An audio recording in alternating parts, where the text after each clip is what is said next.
మనం సాధారణంగా మన పక్కింటి అబ్బాయిలా ఉండే హీరోల్ని ఇష్టపడతాం కదా. తమిళనాడులో విజయ్ని ఇళయ దళపతి అని ఎందుకు అంతలా ఆరాధిస్తారో మనకు ఆయన సినిమాలను చూస్తే అర్థమైపోతుంది. నిజానికి విజయ్ ఎదుగుదలలో మన తెలుగు సినిమాల పాత్ర చాలా ఉంది. ఆయన కెరీర్ని మలుపు తిప్పిన ఎన్నో బ్లాక్ బస్టర్ సినిమాలన్నీ తెలుగు రీమేక్లే అవడం విశేషం. ఒకప్పుడు విజయ్ అంటే కేవలం డాన్స్లు ఫైట్లు మాత్రమే అనుకునేవాళ్ళు. కానీ గిల్లి అంటే ఒక్కడు రీమేక్ తర్వాత పోకిరి వంటి సినిమాలతో ఆయన మాస్ ఇమేజ్ ఎక్కడికో వెళ్ళిపోయింది.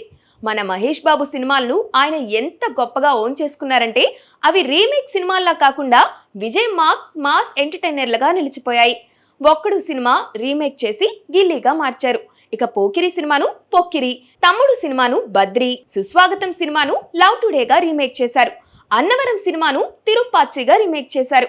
ఇక శ్రీకాంత్ నటించిన పెళ్లి సందడి సినిమాకు రీమేక్ నినేతాన్ వందాన్, నువ్వు నాకు నచ్చవు సినిమాను వసీకరా రీమేక్ చేశారు. వెంకటేష్ నటించిన పవిత్ర బంధం సినిమాకు రీమేక్ గా ప్రియమానవులే అనే సినిమాను తీశారు.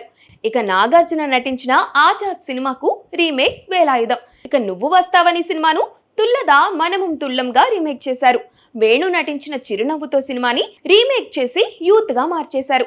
ఇక కళ్యాణ్ రామ్ అతనొక్కడే చిత్రానికి రీమేక్ అతి. ఇక ఖైదీ 150 సినిమాను కత్తి రీమేక్ గా చేశారు.